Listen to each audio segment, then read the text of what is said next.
And happy Monday. Welcome to the Pitch Strike Chronicles. I am Uncle Tats. I am here with my brothers Rob and Donald, and everybody in the chat is joining us a fresh Monday morning. What is going on? Stephen B., Jonathan, Ken, welcome to the Pitch Strike Chronicles. Glad to have you with us. Always enjoy your takes on the Strike Zone channel with NFE. Glad you jumped aboard. We got Joan in the chat. We got NFE in the chat as well. And always our Mr. Barros joining us today. So I'm in a great mood. I got a new setup going. What's going on, Medina? The Yankees swept. We're all having a good time. The judge reminded everybody in San Francisco, haha, you almost had this. You know, it was almost like that mentality. But it's a good feeling when on the West Coast we usually get our asses kicked, no matter what kind of run we're on, what kind of team we've constructed. Good morning, Javier. Good morning. What's going on, Javier? Shout out to you as well. Thanks for subscribing. It's usually the West Coast trips always trip us up, but this year is not the case. You know, going 7-2 on this road trip, finishing it off with a sweep in San Francisco, which is supposed to be more of a pitcher hitting friend, a pitcher friendly ballpark. Henley. It's just not supposed to happen. So it just shows that this team is in sync with each other. I think that was the biggest takeaway. You may be able to eliminate one person, one strength from a rotation, from a lineup. It doesn't matter. There's so many other guys that are ready to pick up the mantle and just run with it. So, you know, it's just one of those things. It's just a great thing to see with the way this team is playing, especially on the West Coast. Yep. There's nothing to complain about here. Nope. Teams played their ass off this series, and that ninth inning yesterday was exactly what we were hoping to see at some point this year, where they just rally from being down 2 runs. It looked like the game was over, and I think everyone was just kind of like okay with it. Like 6-3 on the West Coast trip, it's perfectly fine. Take every single series, played really well, ran into some bad luck yesterday, and then Gleyber Torres gets a hit. You're like, okay. Then Trevino almost hits into a double play, but you're like, all right, there's still a chance. And then Volpe's triple, you're like, this is going to happen. And then Juan Soto just does what Juan Soto does. And it was the most insane win of the season, and we've already had some pretty insane wins already. And, I mean, I almost lost my voice screaming like an idiot. And I think I heard Donald screaming from all the way in Scotland, and I think he heard me screaming all the way in Florida. So that's how crazy that inning was. That felt like a playoff game, and I can't wait to see that kind of energy in October. So, Donald, you had a very positive live take on the game from yesterday. I was so excited, and that was awesome. But yeah, give us your thoughts on the series overall on the West Coast trip. Well, shout out to Anthony Garcia. Thanks for joining us, man. Hope you are having a good Monday morning. Oh my God, I was so freaking excited. That was an incredible game. That game was cinema yesterday, man. That ninth inning was pure cinema with the Volpe triple and then Juan Soto. What more can we say about this man? This man is, I mean, I've run out of superlatives for this guy. He's mind-blowing. He's incredible. He's a freaking king. I mean, he launched 2 shots that bounced off great white sharks in the bay. I mean, he just absolutely annihilated those baseballs. And he was just amazing. The guy's just incredible. Donald was so close to the TV that I thought he was in it. Like Poltergeist? No, it's not like Poltergeist, man. When you're excited and you're like, oh my God, this is it. You know, the angle made it look like you were watching in a closet. I know. So, anyway, no. Juan Soto is the man. He's He's freaking everything. And then we've also got Aaron Judge, who is second to none as well. We've got two of the greatest players of the generation. We're incredibly lucky to have this. I mean, Aaron Judge is probably the best power hitter. I think he's arguably, because there was no steroids involved with Aaron Judge, he could be the best power hitter we've had in like 50 years. Right? And obviously, you think about Barry Bonds, etc., Mark McGuire, but those guys were stimulated with extra juice. But not Aaron Judge. Aaron Judge is just pure ability, and he's unbelievable. So he could be the best power hitter in the last 50 years. Easy. And for me, Juan Soto, best all-around player in baseball. There's nothing he doesn't do. There's literally nothing he doesn't do to an incredibly good high standard. And he's also box office, bro. Every at bat that Soto gives us is pure box office. And when he launches these moonshots and then that flick of the bat, oh my god, it's freaking cinema, man. Freaking cinema. This team is cinema. This team is special. And we're gonna have a fun summer with these guys. Nah, it's definitely going to be a fun summer. One thing I noticed about with Soto, and I've noticed this a lot, and I've been meaning to comment on it. I'm bringing it up now. Just the way he takes every pitch personal, like that stare down at the pitcher, or that borderline pitch, he'll stare down the umpire. Like, he's just ready to go. He's ready for war. And it's really fun to watch because he brings that intensity to the team that we haven't had in a while. It's almost like the power of Judge, the poise of Jeter, and the attitude of Paul O'Neill, all in one player. It's something that this team has just really.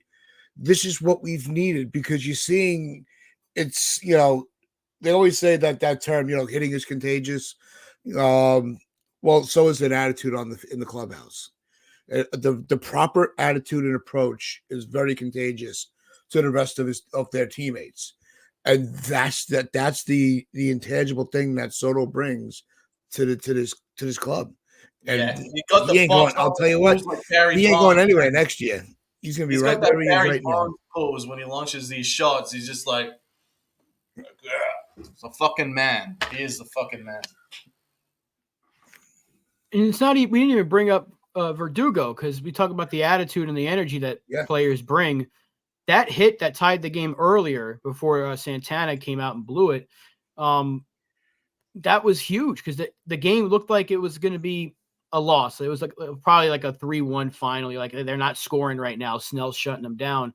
And then they get that big hit, and Verdugo's pumped up. It was such a clutch hit. If not for Juan Soto doing what he did, it was pretty obvious who was getting the clutch award for this series. But can we give like a clutch B award? I don't know, because that hit was huge. And you saw the energy. Like, he's going to first and he's pointing at the dugout like, I got this. Like, you haven't seen that since Swisher. Yeah. Like, we haven't seen that we talked about in the offseason with those two.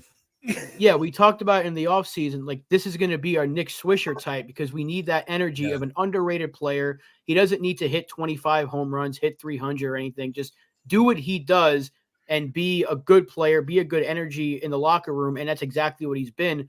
And he's been phenomenal. And that was such a big hit. And then obviously, if not for that, we don't win that game. So he had a great series, and it kind of went under the radar because of how good Soto and Judge and even Stanton was. Because Stanton had some big hits as well, even yesterday and the day before, that put the game away. And then yesterday he had the insurance run.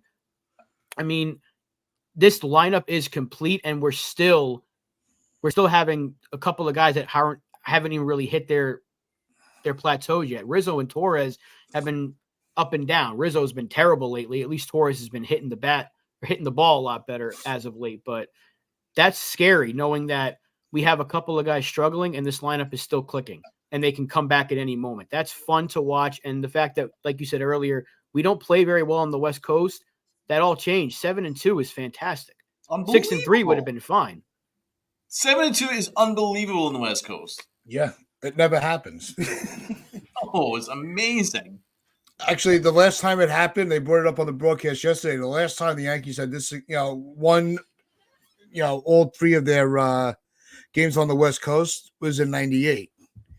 Yeah, and I'm not comparing this. Obviously, we made that mistake, last year comparing to different teams, but it's been a while since we've had a team dominating to this level, especially on those road trips, especially the West Coast trips, because we've fallen victim to them so many times where that's where we fall off a little bit. And also the other thing I thought was interesting when they were bringing up how the Yankees have played a lot of road games. I think them and the Nationals are going to end up in the second half having the most home teams to finish off the season, and playing in Yankee Stadium, more in the second half, I think is really going to be a benefit to this club. But Rob talks about with Verdugo. Look, I don't know if we're all right now. We're all saying, look, we want it. There's a chance. How can they bring him back? How can we shuffle things around? But let's just give it. At least we know the dude's getting paid. And somebody has said yesterday on the radio that this is the Verdugo that Boston wished they had. Because when Verdugo got sent over to Boston for Mookie Betts, Verdugo is assumed that he had the pressure of, right, I'm coming in for Mookie Betts, I have to perform. Where now he's like, look, I can just play my game and help the team. And it's two different mentalities. So if this is the Verdugo that clubs are watching right now, this dude is going to get signed quick and he's going to get paid a lot. Well, there's still a lot of pressure for Verdugo moving to New York. You've obviously got the fact that there was a lot of fans that were like, really? I mean, this guy was terrible last year, and he was a malcontent, which was obviously not true. But that was what was carrying on his shoulders going to New York, and then the expectations of being a Yankee is so much greater than any other organization in the world of sports. Those pinstripes are heavy, right? You're talking about 100 years of history of Mantle and Ruth and you name it. So there was a lot of pressure on Verdugo. So he also had to. He was on a contract year as well, so he had to earn it. And oh my God, has he done so? Not only is he the best left fielder I think the Yankees have had, and that includes Brett Gardner. Sorry, Brett. I think he's a better left fielder than Brett Gardner. He's unbelievable, this guy. Yep. He's doing insane things in left field. I think he's like top 3 best left fielders in baseball right now in terms of defensive runs saved. So he's doing that. And then offensively, we were expecting him to maybe be 8th or 9th hitter, maybe a leadoff hitter on occasion. Dude's batting cleanup, and the dude's doing insane things at cleanup. He's adding that athleticism to cleanup that we really needed. So it's not just kind of a whole list of unathletic home run guys. He breaks it up, and he's able to get on base. He can hit the ball the other way. He can do a bunch of things, and that's been a nice addition. So he's completely changed a lot of people's minds and thoughts on this guy. Personally, I've always liked the guy. I always thought that this is a guy that would really benefit from being in the kind of energy and atmosphere that the Bronx has. I'm not discrediting Boston. Obviously, they've got a very passionate fan base, and Beantown's obviously a big baseball town, so certainly huge in that regard. But the Bronx is something different, bro. And he's got a better personality for it. I think he's more suited for the Bronx than he is Boston. Much more suited, and you could tell he just seems really comfortable. And dude's been balling, man. And I'll tell you, if there was any way that the Yankees could find a way to bring him back, I know it's unlikely, but I would look to do it because what he's doing is incredibly underrated. I It's think very that's why he's so relaxed, though, because think about it. He came into the season knowing, and Nosebleed brings it up, players wanted him here.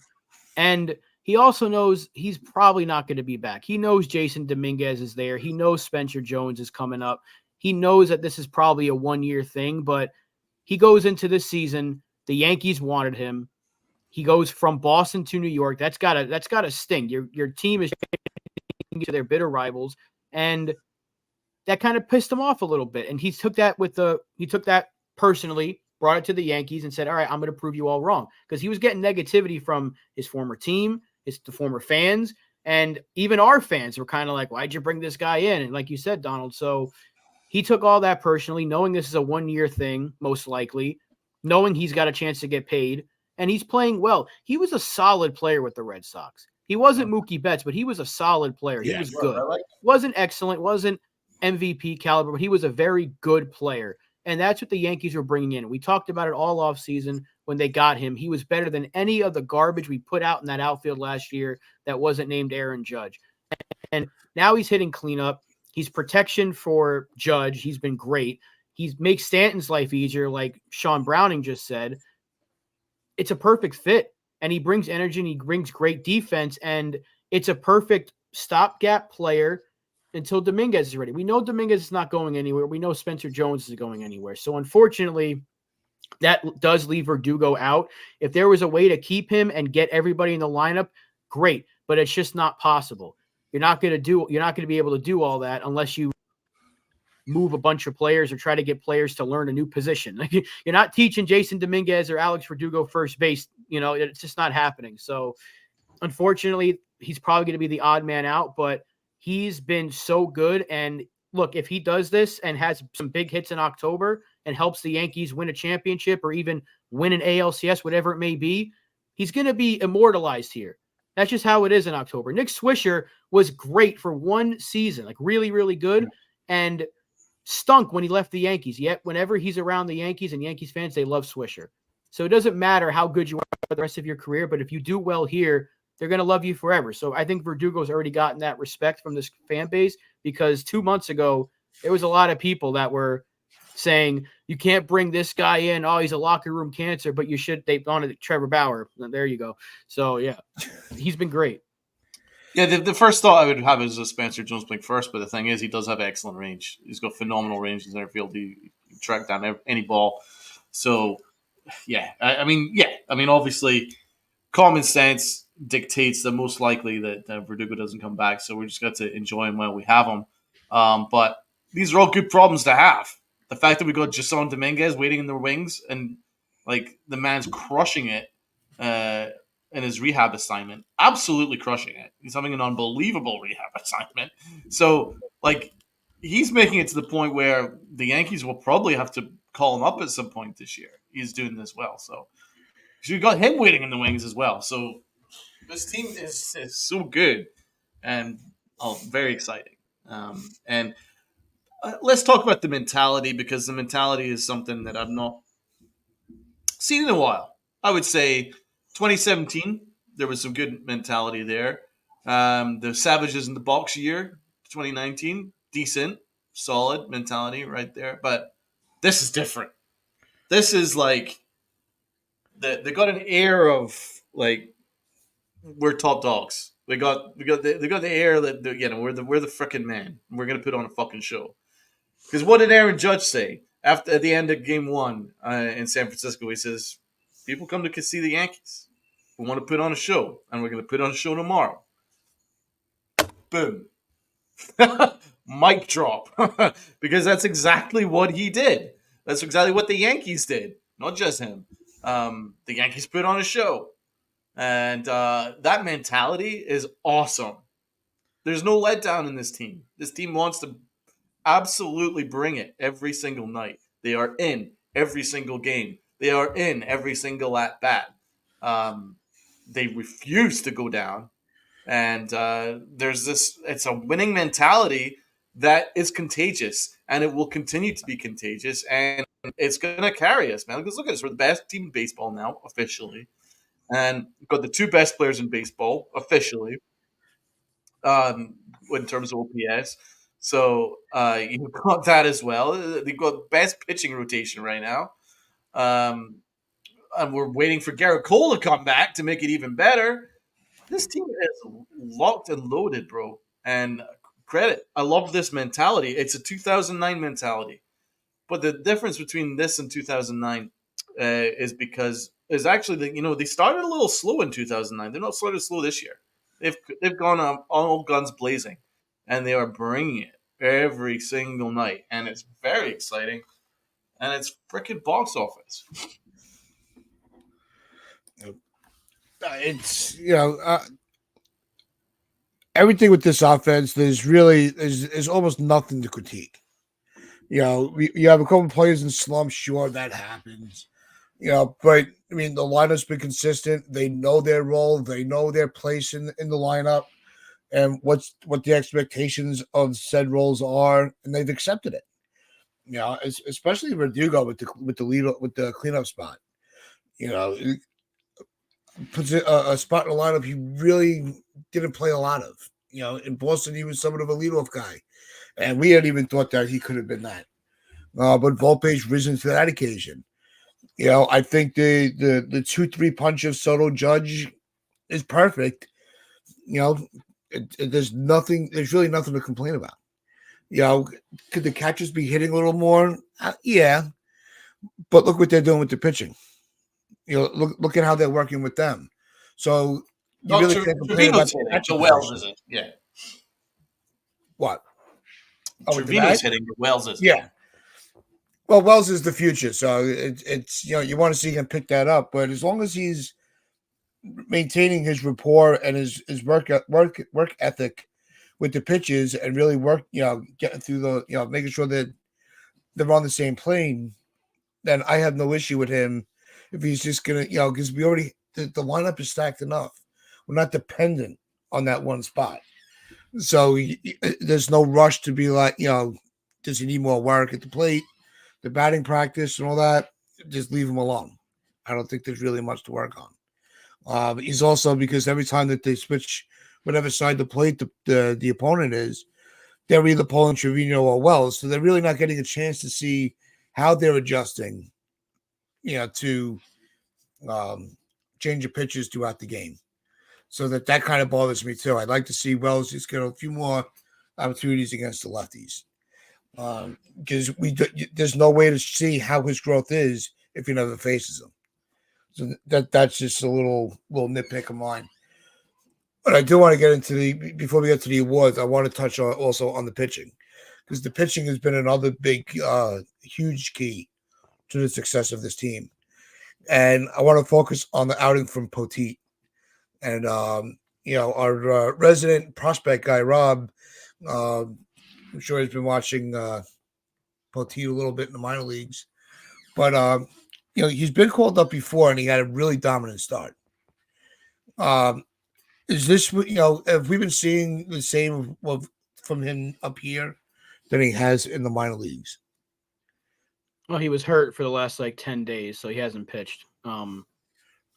He's not really a prospect anymore either. He's an older player, and you just needed him to give you solid innings. That's it. And he did that. So shout out to Cody Poteet for the second time now. They've called him up in a doubleheader, and he pitched great. 1 run, I think, in 6 innings against Cleveland. And then the other day, it was a similar start to, at least stuff-wise, to what Clark Schmidt gives you.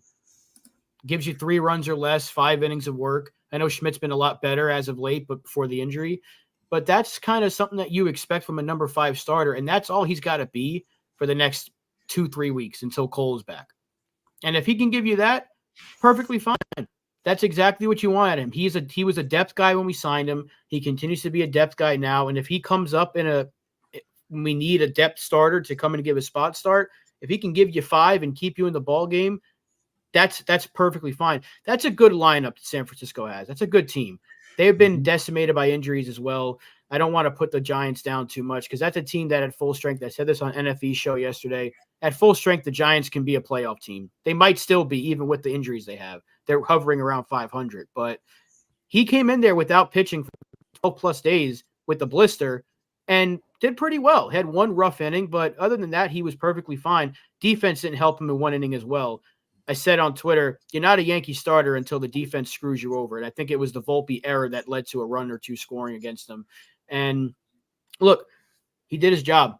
And if he can do that the next 2 or 3 starts, once Cole comes back, he's going to probably go back to AAA. But knowing that we have that in our back pocket is huge, because 2 starts in now, when we've needed him, he's answered the call.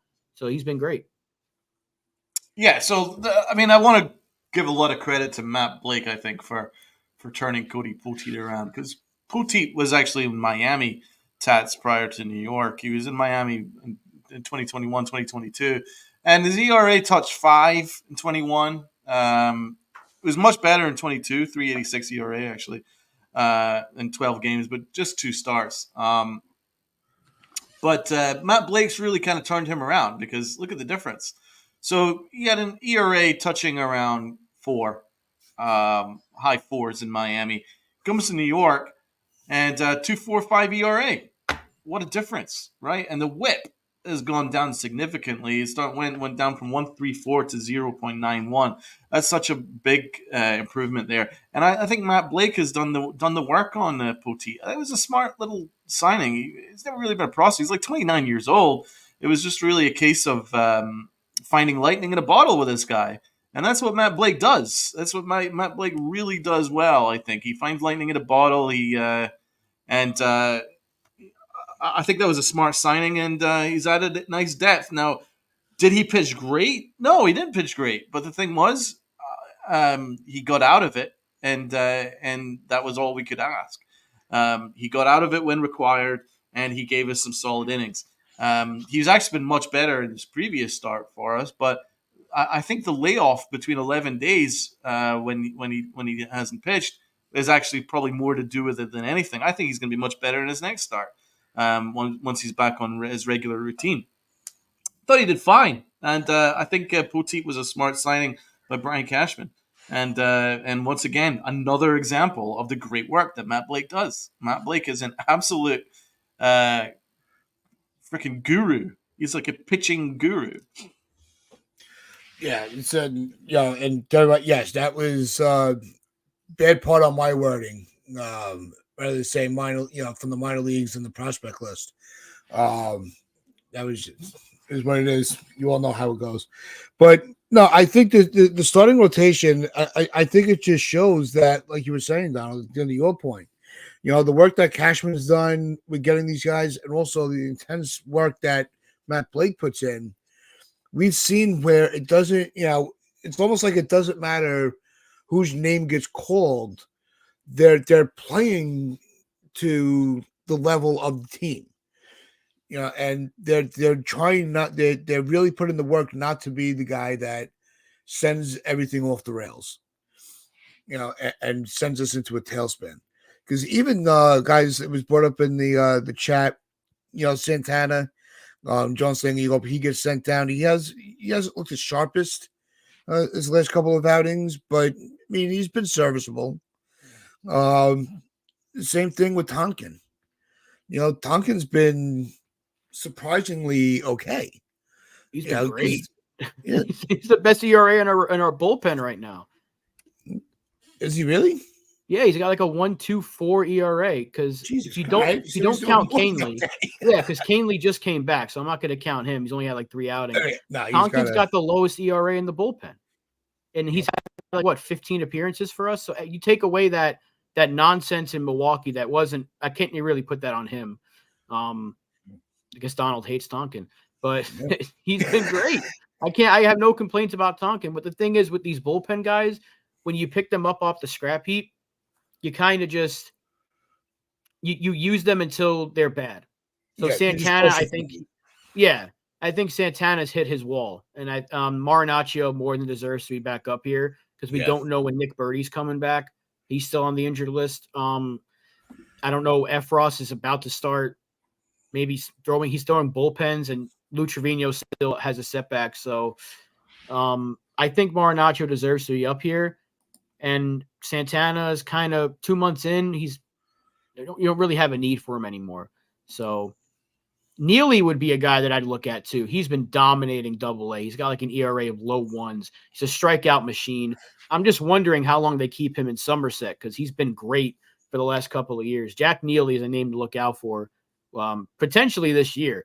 But as soon as next season, Neely's going to be a guy. We have several bullpen guys leaving this offseason. So Neely's someone that could potentially take that jump, but I'd love to see him. Yeah, it goes to back to Li's comment. It's we have a pitching factory brewing, and it's amazing, and it really is, because that was always our biggest question mark was the pitching. What was this rotation going to look like? What was the bullpen going to look like? And the two big names that were a big topic of discussion, was the health of Cole and the reliability of Clay Holmes. And Cole's going to start his rehab tomorrow. NFU put that in the chat earlier. Thanks for that. And Holmes has been legit. He had a couple of hiccups, but I think if you look at his last two start appearances, he didn't let those blown saves affect him long term. It's kind of like he corrected himself. And Matt Blake, and they've all worked with him. And I know Cole's been a big part of it also, not just with Luis Heel, but they're all hanging. It's just the bond with those guys. That's why they have the success that they do. But it's just one of these when you really have trouble when you have to nitpick rather than complain, you're in pretty good shape.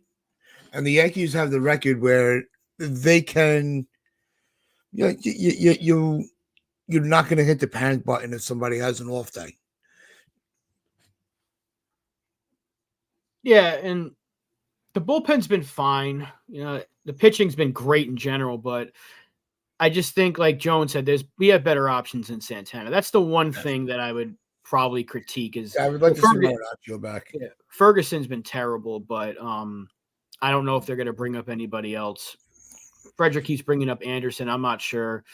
I don't think they're going to let go of Ferguson because they're going to try to hope that he can turn around the second half. We've seen that before from bullpen guys. Plus, he's a lefty, so they're not going to get rid of him. But other than that, I mean, the bullpen's been just fine. Hamilton looked a lot better, which is a good sign. Holmes has been great. Canely looks just fine. Luke Weaver has been probably the biggest signing that we made this offseason, not trades, signings.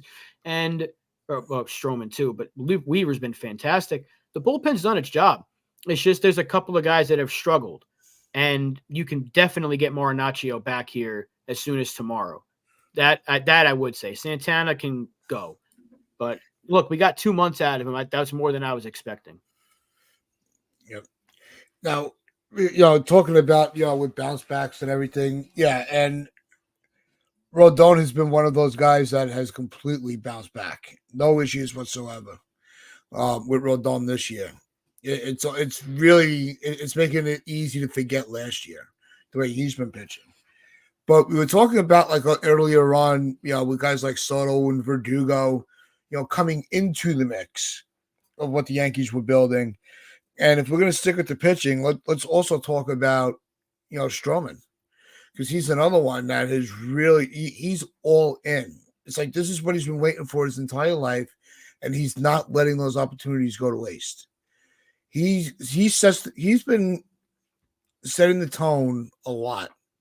And especially, with the West Coast, we've been saying it. They always struggle on the West Coast. I don't know if it's a time difference or jet lag. I don't know what the hell it is. But this year was not the case. And Stroman is the one that also helped set the tone along with Judge. Like, that was that pitching and offense 1-2 punch that I don't think a team as good as San Francisco was ready for. Yeah, Stroman, you can't say enough about him because he's another player that wasn't he wasn't liked coming over here. We talked about this when they made the signing. He was going to have to pitch really, really well to get people to be on his side. Well, he's done everything the right way so far. 2 months in, he's been arguably our best starter outside of Luis Heel. You can say it's either been him or Schmidt as a number 2 guy. And that's with a really good rotation. He's been a pro Yankee. He wears all the the throwback gear in the dugout. He's always the first one out of the dugout to celebrate. He's saying all the right things about Judge, about Cole, about the team in general. He's cheering with the fans walking off the mound. He's been great on Twitter. It's been a complete 180 from what he was 2 years ago. And that's why I wasn't too concerned about it. I remember talking about it. If I said, if our biggest concern with Stroman is Twitter, then this is going to be a perfectly fine signing. And so far, Twitter hasn't been a factor for him. He hasn't opened his mouth. He hasn't said anything stupid. And look, no one's complaining. That's how quickly you can forget about social media nonsense. So all Marcus Stroman had to do was pitch to the back of his baseball card. I've said this until I'm blue in the face, and it was going to be a good signing. $18.5 million for a guy that can give you an ERA in the mid threes. Right now it's below 3. Perfectly fine. He's done his job more than I expected at this point. And everyone's picked up the slack with Cole out. And the fact that all 5, now 6 of our starters have been really good without our best guy being there is very telling of what this pitching staff is capable of. And it's about to get better in a few weeks. So, I mean, Stroman's just one of many guys that have stepped up. Yeah, because I know we're a couple, us, Robert and I are on a time constraint here, but Donald, I want to get your take. We were talking about how, guys that are coming into the mix, like Soto and Verdugo earlier on. So we brought up Stroman as on the pitching end of a guy that's come in and just really helped bring this team to that next level. What's your thoughts on Stroman? He's been excellent. I think he's exceeded a lot of our expectations. He's been terrific. What a great addition. And Brian Cashman, again, just really good, smart, value addition. He looks like Stroman just looks fit for pinstripes. Looks like he was born for it. He's a Yankee fan, so that's really his. What's up, Rob? There's like this feedback coming through. I don't know if it's from you or Tats. Do you hear it too, Tats? Oh, Tats is muted. I can't hear. He hears it. Yeah, I hear the static. Yeah. Okay. I don't know if anyone else can hear that. Is it really bad? Yeah, it was pretty rough. I don't know if it came from your mic or not, but. All right, I'll check again.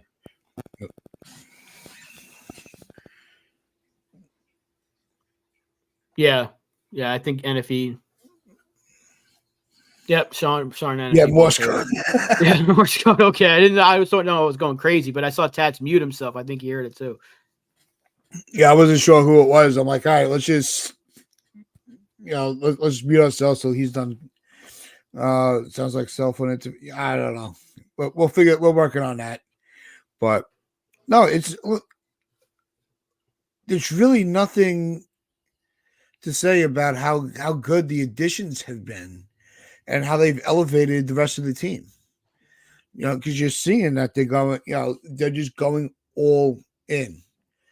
And it's I'm enjoying every game. We've had a couple of hiccups, but like I said, there's nothing to bitch about. I was saying when you have to barely any hiccups, I couldn't see any. It seems freaking awesome. Yeah. But before we get to the awards, let's touch on Judge, man. Him coming home and doing what he did is remarkable, amazing. Guy was just incredible. Yeah. Well, Judge is competing with Soto right now for the MVP. I don't think there's really anybody on their level in the American League. That's the tandem they are. And Judge is pretty much he's unstoppable right now. There's no way we can't put the same thing to words over and over again. That's how good he's been. Speechless. Yeah. I thought he was aiming for the glove. He almost got it. He almost got it yesterday. 2 days ago. He was targeting that goddamn thing. Everyone wanted him to hit it into McCovey Cole. It's like, no, get the glove. And he was close twice, man. Like, he's unbelievable. He's unbelievable. He gave the league a head start. I saw this comment. He gave the league a 20-plus game head start, and he still leads the league in home runs. Like, come on. People really doubted this guy. They really doubted Aaron Judge. They forgot who the hell he was. This guy would have led us to the playoffs again last year if he didn't run into a freaking concrete slab, a poorly designed stadium. We're gonna down talk our captain. Dude's putting exactly. He's on pace for 57. He could get 60 again. We're talking about stuff that we haven't seen in our lifetime. This is A-Rod numbers without the juice. This is nuts. He's the best player I've seen since the dynasty days. There's no one that has touched him in terms of just a clean player that's doing what he's doing. And we've got two of them in this lineup. The freaking Bash brothers are in New York, and it's unbelievable what they're doing. And Aaron, I'm still like just upset that people doubted this guy because of a bad 3 weeks. It is history, man. I think he's gonna do it. If anything, he could go for Bond's record, bro. This guy's insane. Like, he was never out against San Francisco. Never out. The dude was just always on base, always doing something, or hitting it way out of the ballpark. Like, he made that ballpark look like a little league park. That's what he was doing out there, man. Like, he was jaw dropping. What he was doing, jaw dropping. Yep. I think he's gonna get 60 this year. I think he will. He could be targeting his own record. This is a guy that's actually targeting his own record, not someone else's, his own, because he's been breaking everyone else's records. No, it's like what I'm saying. He renders you speechless the way he plays.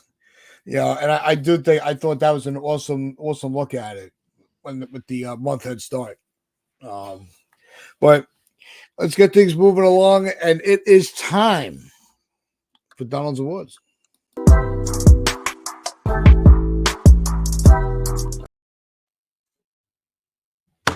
We're vibing, baby, but this is a different vibe. That's how. Let's fucking go, baby, vibe. And let's start with the MVP. MVP of the series. Let's go with Rob. Who is your MVP of the series? I didn't make the graphic that you told me to make from the Halloween poster for no reason. It's Aaron Judge. He comes home, and FJ, I saw your comment. Keep that in mind, because there's a certain award that radio host is getting. Yeah, Aaron Judge is the MVP, and he was just fantastic. I could have flipped a coin and given it to Soto, but he came in first game, lights him up, shuts up the San Francisco fans for booing him for what? For what? Why are you booing him? He didn't want to go there, and Bonds to shadow my ass. He's the MVP of the series. Yeah, that was a stupid comment, but yeah, it's Judge. There's no other answer for this series. Well. Okay, well, I wouldn't say there's no other answer in this series, because Soto hit a bunch of triples, and then Josh was an animal yesterday. So I'm gonna break my own rules, and I'm gonna give a co-MVP. I think they're both earn it. I think Judge and Soto earn it, and I think it's unfair to discriminate between either of them, because they absolutely dominated. It was the Bash Brothers. What Soto did yesterday was historically incredible and awesome. And what Judge did the entire series was historic and awesome. So they're actually both co-MVPs, Judge and Soto. So on this occasion, I'm allowing it, because how could you discriminate between the two of them? It was just unbelievable what those two did. So let's go to the fans. Now, it looks like the fans are pretty unanimous, but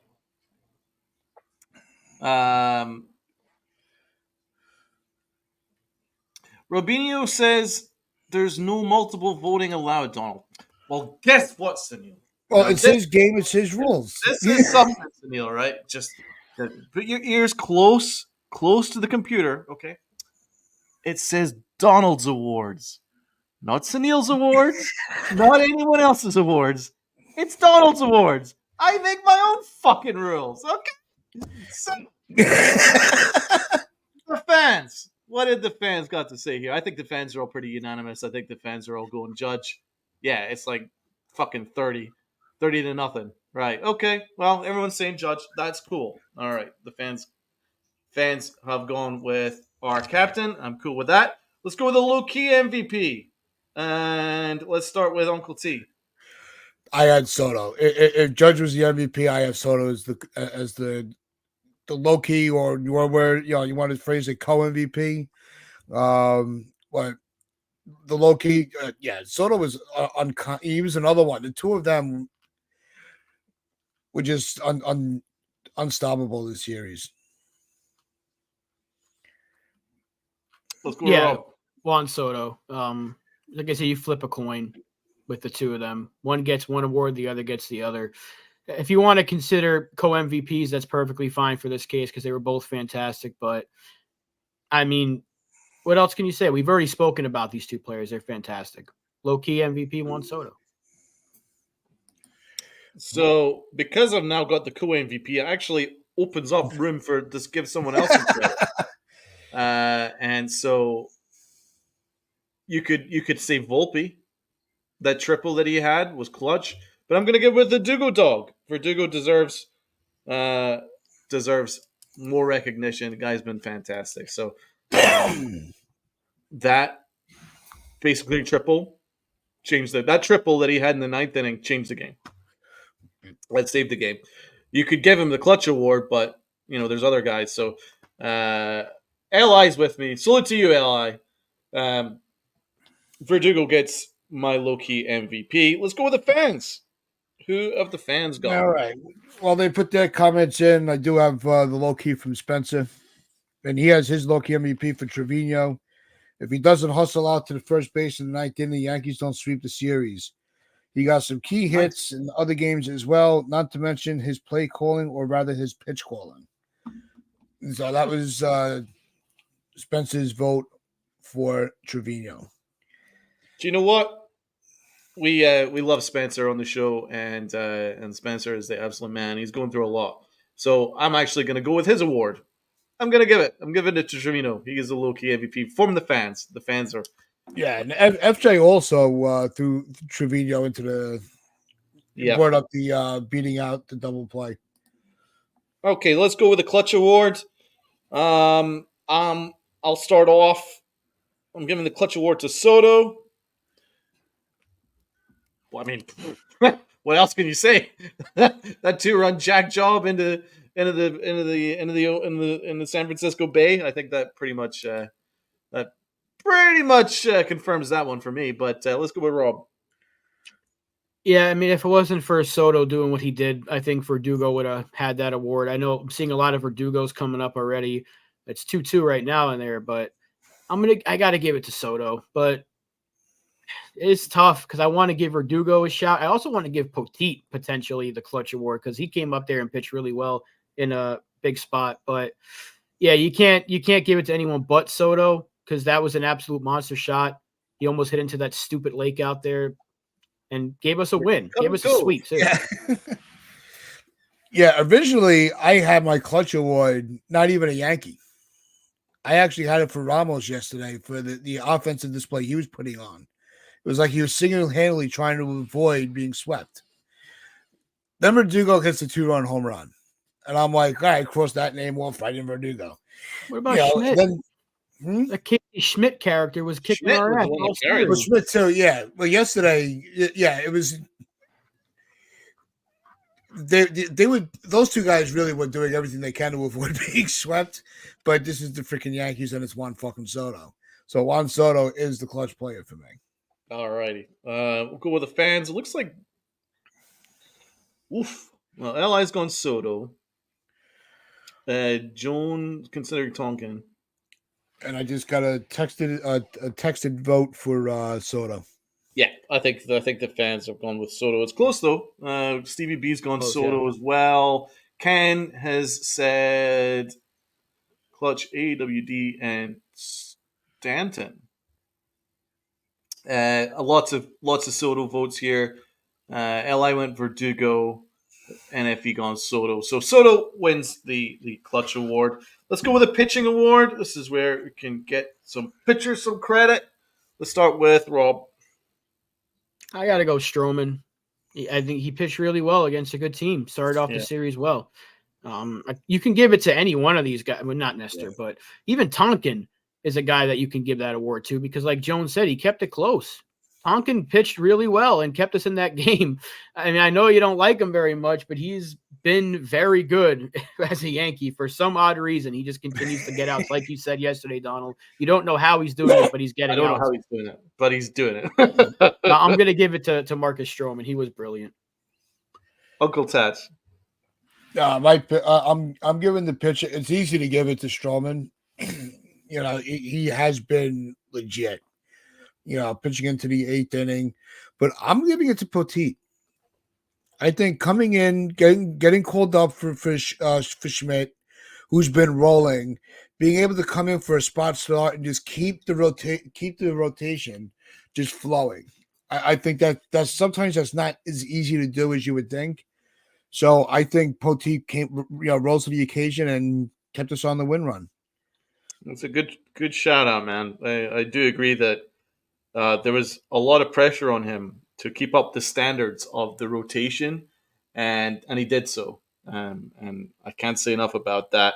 But Stroman pitched better than everyone else, really, for me in the series. He was on a different level. So I'm giving the pitching award to Stroman. Let's go with the fans. What have the fans got to say? Sean says Poteet. Sneal says Stroh. Ken says Keeler Hobbs. So let's let people know this is Ken's first time, I think, in our chat. So just want to let Ken know for the awards we do it for the series that just ended. Yeah. Because look, Luis Hill has been the best pitcher on the team, but we're doing it for each series. Want to give you a heads up there, Ken. Yeah. Frederick Poteet. Yeah, it looks like Poteet actually getting the win. I'm gonna give Poteet from the fans. So good for him. Let's go with my favorite award, the L. Who gets the L? City of San Francisco, man. They lost out on Aaron Judge, and then he came home and kicked the living crap out of him. So take the L, San Francisco. Okay. Yeah, I think it's the announcers for the stupid Barry Bonds comment. Yeah, that's the L. I don't compare the two. That's why I hate. That's why I really don't like player comparisons. I really don't. I try not to do it myself, but yeah, they took an L on that one. I'm giving the L to Nestor Cortez. I thought he was ass. Every contact that was made went about 102 miles an hour. In fact, I'm pretty sure that that's actually official.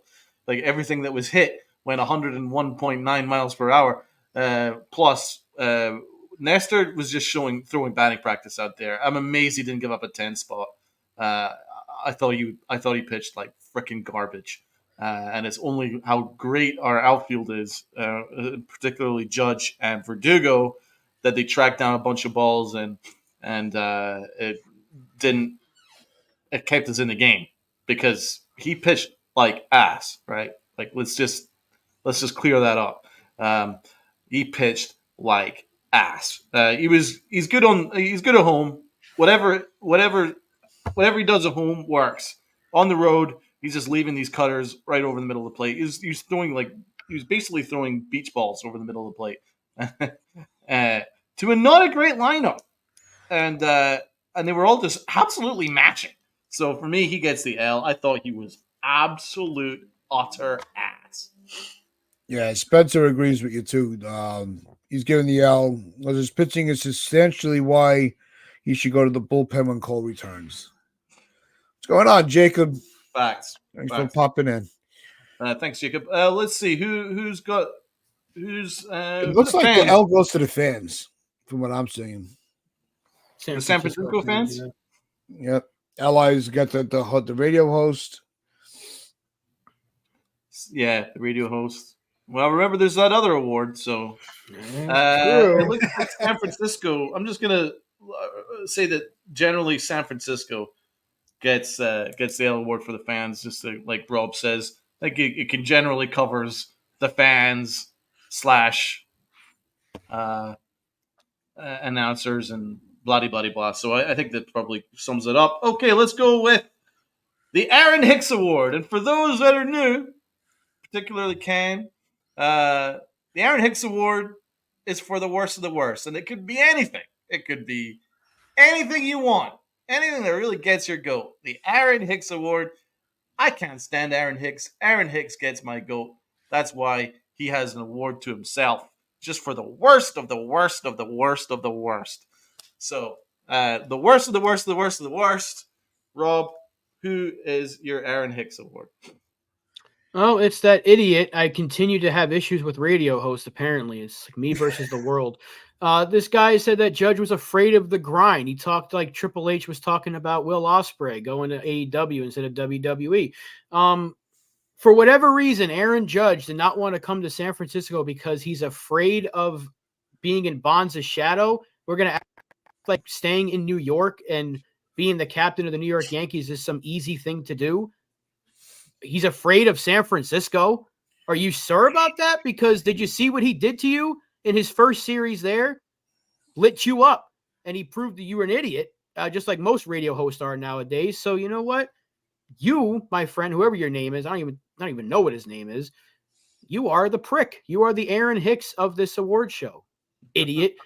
Talk shit about my captain and see what happens. He beats the crap out of you. There you go. That's all I got to say. Absolutely agree, man. Uncle Tats. Yeah, I had that for the take the L, but in hindsight, I should have flipped my two notes down here. But no, my Hicks Award went to the fan base. You know, you have an opportunity where you could just enjoy watching one of the best players in the game right now, and you freaking boo him. I mean, that's. I know he's on the opposing team, but enjoy enjoy the moment and the opportunity to see that guy play. You're never going to see it in the post. You know, you don't know when you're going to be able to get that chance again. Yeah. Here's why I wouldn't give it to the San Francisco fans. Because there weren't any of them.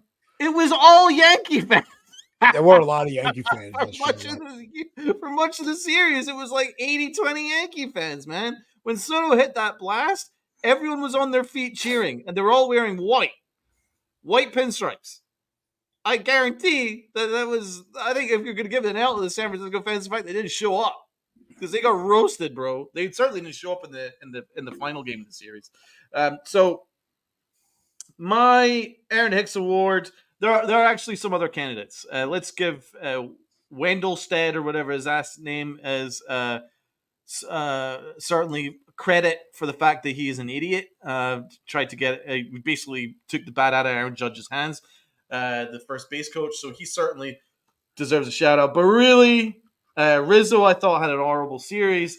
But really, the worst of the worst of the worst is the San Francisco radio announcers, and there's actually a couple of them. So there was the one that said, as Rob said, the guy that said that Aaron Judge is afraid of San Francisco and playing in Bond's shadow, and that's freaking ridiculous, man. It's actually insulting and embarrassing.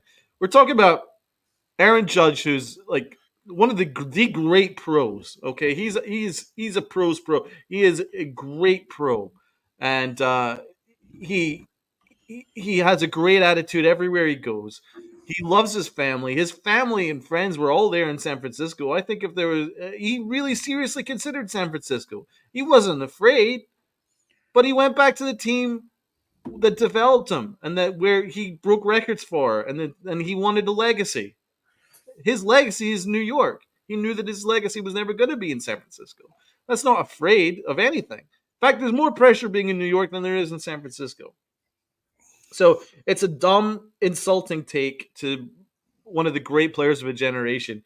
And how about the other radio announcer who's like, oh, wow, this pitcher's not going to let the big man beat him. Big man being Aaron Judge. Next pitch. He beat him. He beat him soundly for the tune of about 460 feet.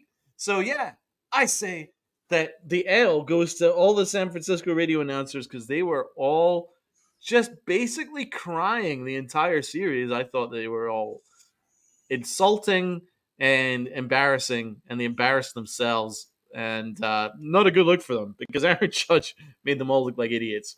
And then Soto really shut them up. So The L goes to all of them in general. Everyone involved in broadcasting in San Francisco gets the L. I thought they were just embarrassing. Yeah, it's the one award that we still have left is the Boone Award. Yeah, Boone out of 10. Yeah, I question some of his bullpen moves. So, but I mean, we swept the series, so a sweep gets him a 10 out of 10. I'm a 9. I didn't like bringing in Santana in that spot. But yeah, he was that's about it. So you're going with a 9, Rob? Yeah. Yeah. Yeah, I thought some of his pitching moves were a little questionable, but it all worked out fine. Let's give him a 9. What about the fans? Nosebleed says 9. Jones says 7. Elias 10. Boone gives him a 10. I love it. So we'll just say 9, I think, altogether. And that is Donald's awards for the weekend. Yeah, and I'm gonna say that's the only way he, in my book, he can get a 10 LI is a sweep. So I'm right with you. 10 for the sweep, but not benching Torres from Sean. So Neil gives him an 11 out of 10. Bonus points for Soto's shots. Yep, it's look. What did Aaron Boone have to do with Juan Soto hitting? I don't. So Neil disqualified. He's disqualified from the awards now. He is. His votes do not count anymore. I know it's Donald's awards, but now I'm making a rule. Sunil's votes do not count. Okay, I'll bear that in mind. We'll put that in the bylaws of the the bylaws.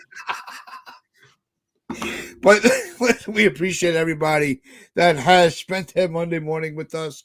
We do hope everybody has a good day. There is always when couldn't pay me to go to San Francisco.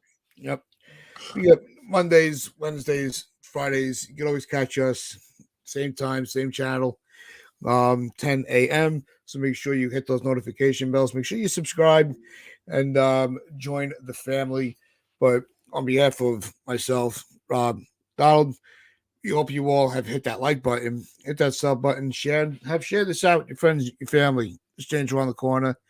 And this is the Pinstripe Chronicles, where fans become family. So where those pinstripes are pride and play hard.